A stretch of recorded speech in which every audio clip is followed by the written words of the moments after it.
5 signs you are a seer. First Chronicles chapter 29 verse 29. The Bible tells us about Samuel the seer, Nathan the prophet, Gad the seer. And there is a reason why the Bible is putting a thin line between a prophet and a seer. And that's because a prophet is a nabai. A nabai hears to see, while a seer is a kosei. A kosei sees in order to hear. In the book of Habakkuk chapter 2 verse 1, Habakkuk says, I, as a watchman, will see what the Lord will say. Meaning Habakkuk was in the seer dimension. A prophet hears the truth. A seer sees the truth. But both of them are truth bearers. Sign number 1, that you are a seer. And ladies and gentlemen, this is a major sign, is that you are highly visual. What that means is you can't help but see. You are somebody who will see things either through dreams, visions, or even through symbols. And sometimes you can see things through images. The Bible says in the book of Jeremiah 1, God said to Jeremiah, what do you see? He said, I see an almond tree. And God said, you have seen well, for this is my word that I'm about to perform. You are somebody who can't help but sees. Sign number 2, you will have what we call prophetic mental impressions. This is where you see things with the eyes of your mind. For an example, you can be thinking about somebody, and the next thing they call you, the next thing they text you, or even hear that something happened to that person, either good or bad. It doesn't matter. The fact is, you saw it. It was dropped in your spirit. You can be thinking about somebody, and the next thing you see that person, and you go like, I was just thinking about you. It's because you have a gift. You are a seer.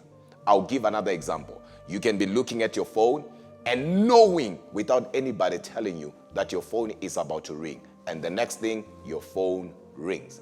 Daniel, in the book of Daniel chapter 7, he's saying things like, the visions of my mind, they troubled me. You see things with the eyes of your mind. Sign number 3, you are always compelled to pray.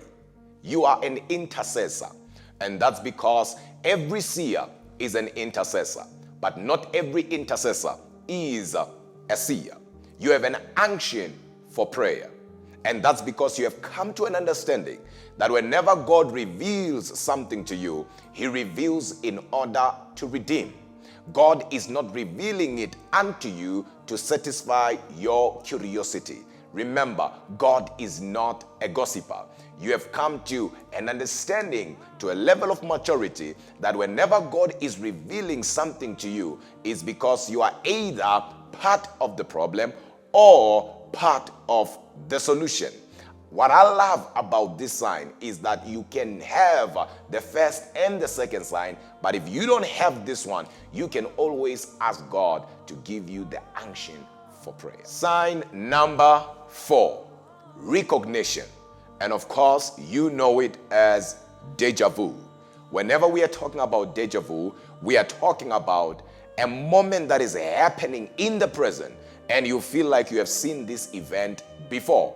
And as you try and follow, all of a sudden, it vanishes or it disappears. And that is because your spirit was able to download half of the event. Your spirit picked it up in the realms of the spirit, but you are not able to get the full thing because you do not have a strong spirit. Luke 1 verse 80 says, John waxed strong in spirit. He grew strong in spirit. And for you to have a strong spirit or to grow strong in the spirit, you need to do 2 things.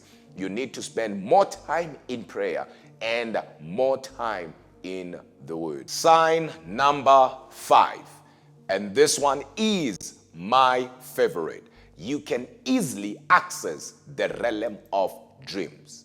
You are somebody who will have a series of dreams. What that means is you will wake up and realize you have had 8 to 10 dreams. That some of the dreams you can't remember. Listen, this does not just happen to everyone, but it happens to only seers. But the most important thing here is that those dreams, most of them, they come to pass. As I said earlier, that whenever God reveals, he reveals to redeem, not for entertainment.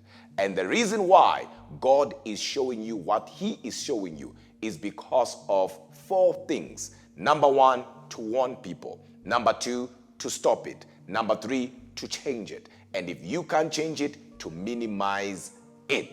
And people who will often have series of dreams will wake up between 3 a.m. and 5 a.m. It is never a coincidence. You are a seer. I know somebody will say, but I'm waking up between that time so that I can use the restroom. Listen, it is a prophetic problem for a prophetic manifestation. Why didn't you wake up at 1 a.m., at 2 a.m.? Why are you always waking up between 3 a.m. and 5 a.m.? And that's because that time is considered prophetic hours. So if you are somebody who has the signs that I mentioned and you do not know what to do, leave a comment and I will see how I can help. Acts 2 verse 17. In the last days I shall pour out my spirit upon all flesh. Your sons and daughters, they shall prophesy. Your young men shall see visions, and your old men shall dream dreams.